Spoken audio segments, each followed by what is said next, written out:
Une poubelle, une serviette en papier et 5 minutes. 10 jours plus tard, vous récoltez des légumes verts qui contiennent jusqu'à 40 fois plus de nutriments que n'importe quoi dans votre réfrigérateur. Sans terre, sans jardin, sans soleil, la NASA les cultive en ce moment même dans la Station spatiale internationale. L'université Johns Hopkins a découvert que dans certaines pousses, il y a un composé qui pourrait réduire le risque de cancer de moitié. Dans les restaurants, ils facturent 50 $ la livre pour cela, et vous pouvez en cultiver des quantités illimitées pour le prix d'un simple sachet de graines. Deux choses expliquent pourquoi presque personne ne fait cela à la maison. L'une est un mensonge culturel sur ce à quoi ressemble l'agriculture. L'autre est une industrie qui gagne de l'argent quand vous croyez que la nourriture fraîche nécessite de la terre, des saisons et des chaînes d'approvisionnement. À la fin de cette vidéo, je vais vous montrer l'installation exacte de 5 minutes qui transforme n'importe quel récipient en une usine à nutriments. Mais d'abord, vous devez comprendre ce qui était caché dans ces minuscules petites feuilles et pourquoi il a fallu plus d'une décennie au gouvernement des États-Unis pour vous le dire avec des chiffres. Bienvenue à nouveau sur Racines interdites. Nous avons examiné de nombreuses sources, et si jamais vous êtes resté dans un supermarché à regarder des feuilles flétries, qui ont voyagé 1000 miles et que vous avez senti qu'il devait y avoir une meilleure façon, vous êtes sur le point de découvrir quelque chose qui changera à jamais votre façon de penser à la nourriture. Il existe une catégorie de plantes si denses sur le plan nutritionnel, si absurdement faciles à cultiver et si rapides à récolter qu'elles font passer presque tout le reste de l'agriculture moderne pour une blague chère et lente. Elles s'appellent les micro-pousses et l'histoire de la façon dont elles sont passées du secret d'un chef à une priorité de recherche pour la NASA et en même temps à l'une des méthodes de culture à domicile les plus ignorées dans le monde occidental et l'une des histoires alimentaires les plus étranges que presque personne ne connaît. C'est ici que l'étrange commence. En 1982, dans la cuisine de l'un des restaurants les plus célèbres de San Francisco, un chef a commis une erreur qui allait silencieusement changer la façon dont le monde pense aux légumes. Craig Hartman. Travaillant dans le légendaire Cliff House avec vue sur l'océan Pacifique, il a demandé à son agriculteur local des jeunes pousses, de tendres petites feuilles pour décorer les plats. Mais il y a eu un malentendu. Ce qui est arrivé n'était pas des jeunes pousses. Ce qui est arrivé, c'était des plantules, des plantes minuscules d'à peine un pouce de hauteur, des versions miniatures du légume adulte qu'elles allaient devenir. Des tiges fines comme du fil, des feuilles plus petites qu'un ongle. La plupart des chefs les auraient renvoyées. Hartman a fait le contraire. Il en a goûté une et la saveur l'a frappé comme quelque chose de totalement inattendu, concentré, intense. Une seule microfeuille de radis avait plus de piquant qu'un radis mûr entier. Une minuscule plantule de basilic avait plus d'arôme qu'une branche entière de la plante adulte. C'était comme si quelqu'un avait pris la saveur d'un légume de taille réelle et l'avait comprimé dans quelque chose de la taille d'un ongle. Hartman a compris instantanément que ce n'était pas une erreur, c'était une découverte. En quelques semaines, ces feuilles miniatures étaient dans presque tous les plats qui sortaient de sa cuisine. Les convives le remarquaient. Ils ne pouvaient pas toujours identifier ce qui était différent. Mais il y avait quelque chose dans ces plats qui avait un goût plus vivant que tout ce qu'ils avaient mangé auparavant. La rumeur s'est répandue dans la scène gastronomique de San Francisco comme un incendie silencieux.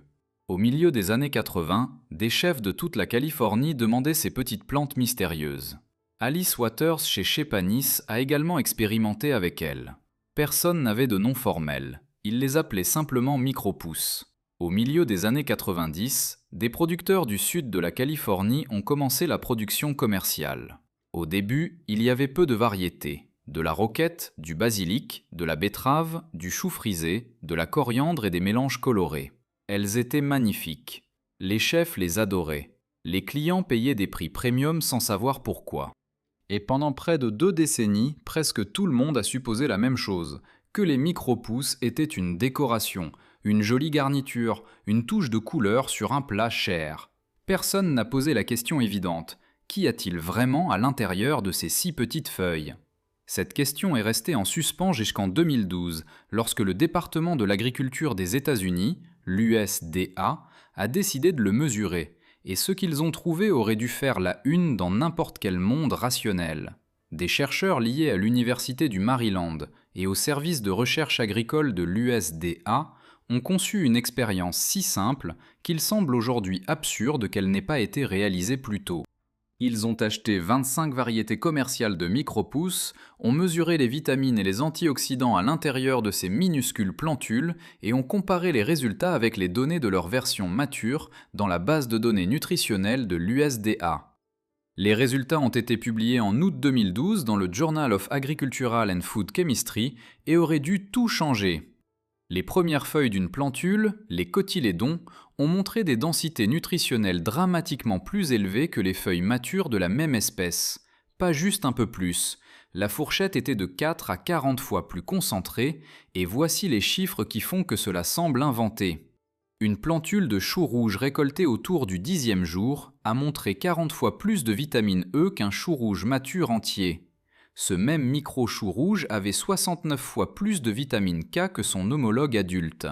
Ce n'est pas une métaphore, ce sont des nombres mesurés et publiés. Pour que ce soit clair, nous ne parlons pas de petites améliorations, nous parlons d'un changement d'ordre de grandeur. Et pourtant, presque personne ne l'a su. Les chercheurs eux-mêmes ont été surpris. L'étudiante, qui a goûté toutes les variétés pendant l'étude, a commenté plus tard que beaucoup étaient remarquablement savoureuses et a recommandé de les utiliser comme exhausteurs de goût dans les sandwichs, les soupes, les salades. Mais il y a un détail encore plus important, un que presque personne ne répète. L'équipe a observé que certaines pousses cultivées dans l'obscurité complète avaient des concentrations significativement plus faibles de vitamines et de caroténoïdes. Lorsqu'elles recevaient de la lumière, les niveaux augmentaient de manière notable. La lumière était le déclencheur.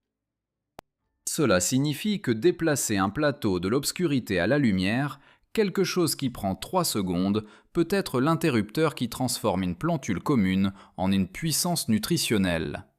3 secondes de votre temps et la plantule déclenche des processus que l'obscurité ne déclenche pas.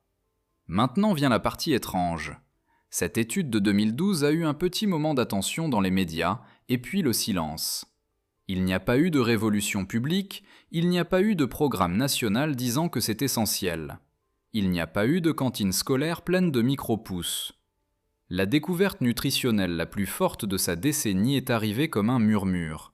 Mais la recherche ne s'est pas arrêtée, elle s'est accélérée, et la suite a été encore plus grande.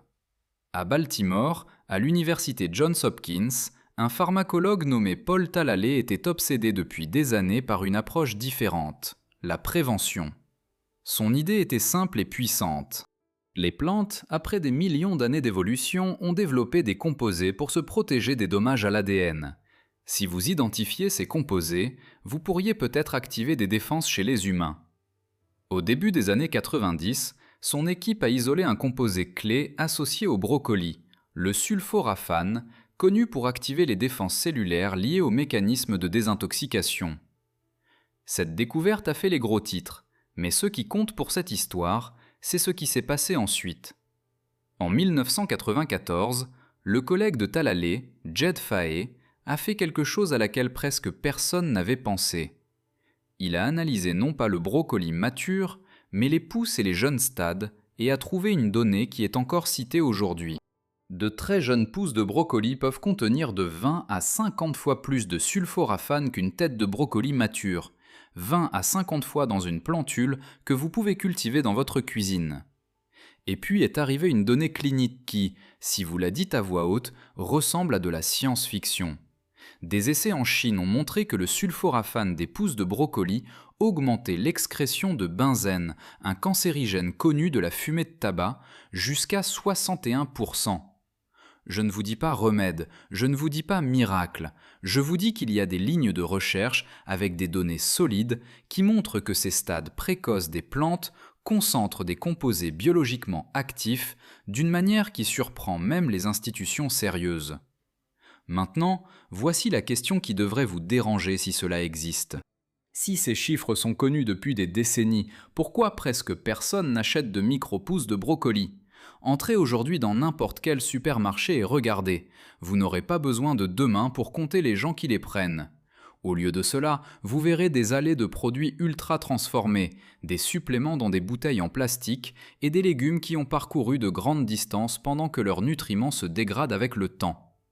Le rayon des micro-pousses, s'il existe, est généralement minime et cher comme un luxe, pas comme un outil d'indépendance. Comment est-ce arrivé ? La réponse n'est pas une conspiration de caricature.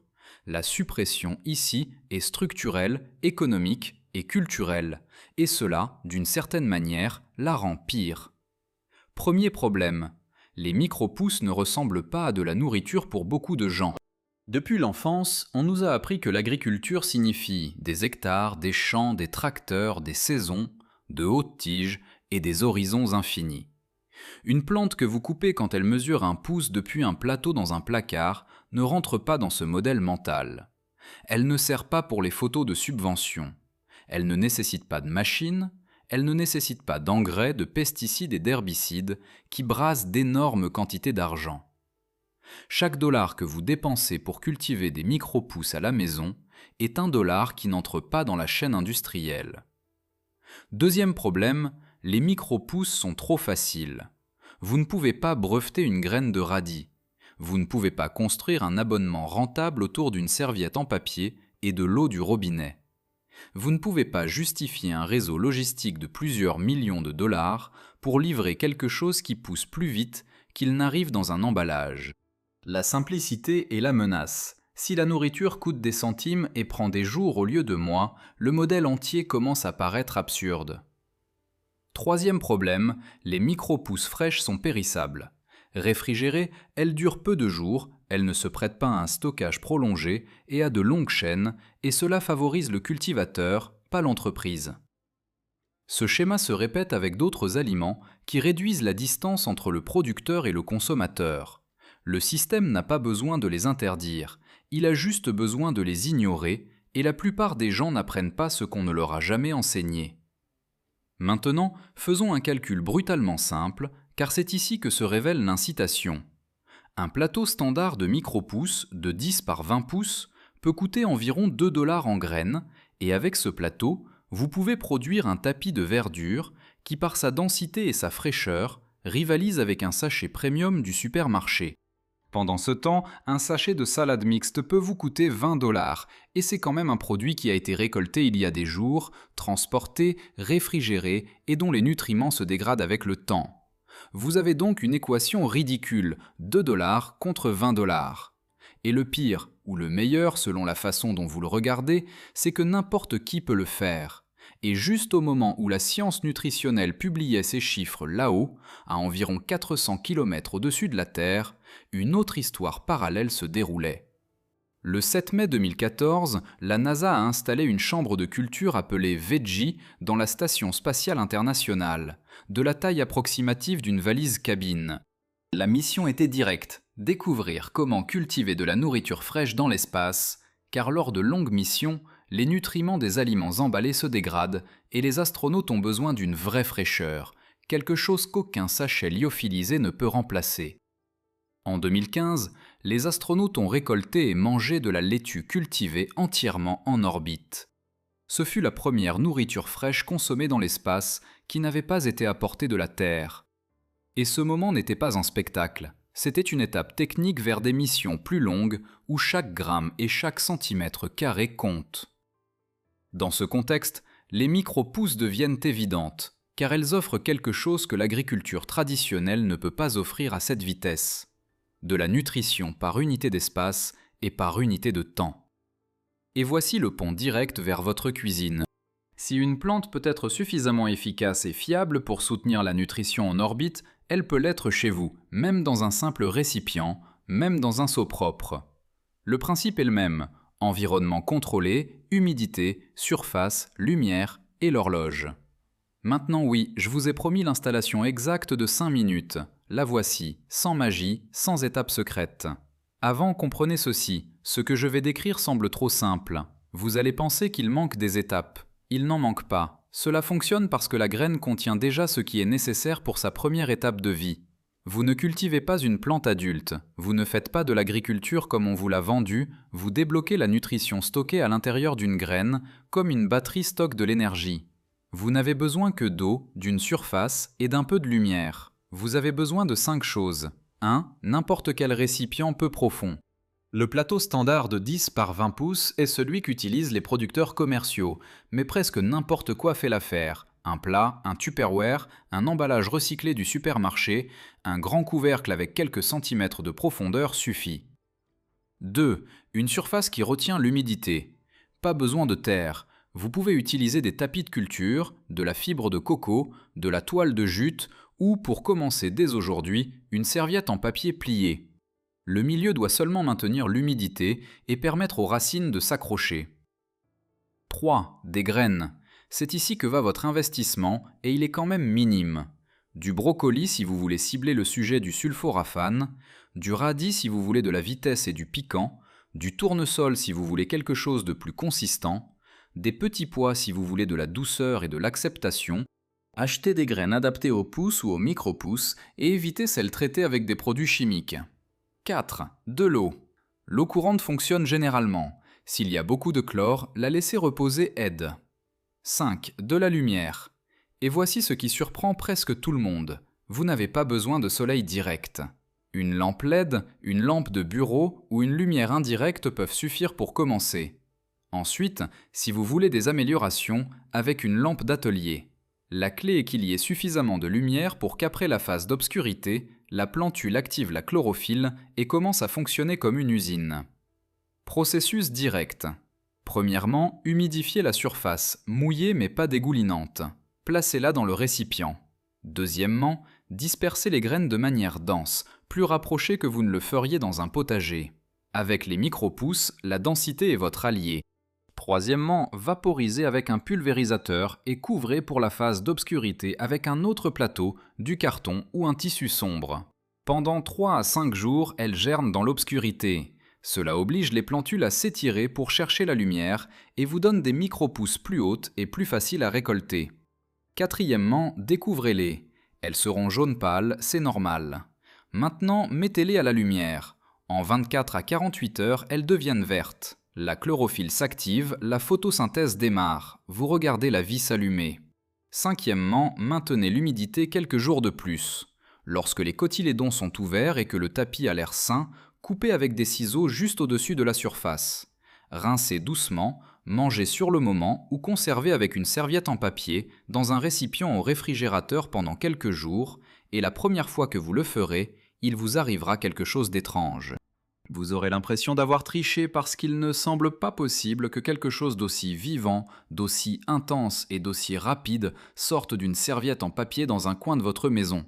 Mais si, et la saveur le confirme, vraie fraîcheur, vrai croquant, vraie intensité. De la graine à la récolte en 7 à 14 jours.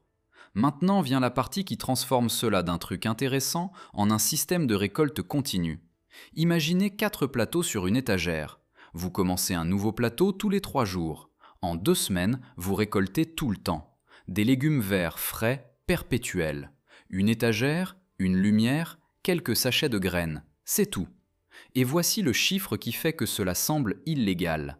Les producteurs commerciaux avec des systèmes verticaux dans un espace de seulement 60 pieds carrés, environ la taille d'un dressing, peuvent produire environ 50 livres de micro-pousses pour chaque cycle de 2 semaines.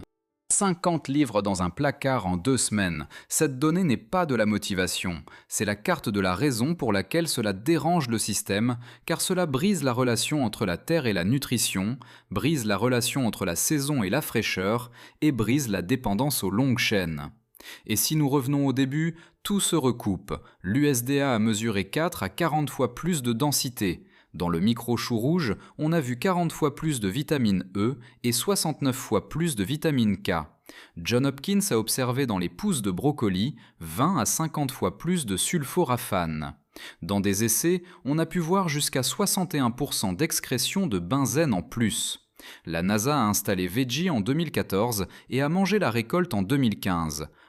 Le foyer peut produire avec un plateau de 10 par 20 avec 2 $ de graines ce que le supermarché vend pour 20 $ et commercialement 60 pieds carrés à 50 livres par cycle. Quand vous assemblez ces pièces, les micro-pousses cessent d'être une garniture de chef. Elles deviennent une technologie biologique pratique, un outil d'indépendance, et c'est pourquoi presque personne ne vous l'a expliqué ainsi. Une graine n'est pas seulement une graine. C'est une bibliothèque compressée d'informations nutritionnelles, des millions d'années d'évolution à l'intérieur de quelque chose de plus petit qu'un grain, attendant l'humidité et la lumière pour s'exprimer. Chaque variété est un chapitre différent, et vous ne cultivez pas, vous activez un système qui se renouvelle tous les 10 jours. 5 minutes pour l'installation, 10 jours pour récolter, 40 fois la nutrition sans terre, sans jardin, sans soleil. La seule question qui reste est de savoir si vous allez commencer. Si cela vous a apporté de la valeur, regardez la vidéo suivante car nous allons encore plus loin. Et abonnez-vous à Racines Interdites pour ne pas manquer ce qui s'en vient. Nous nous voyons dans le prochain.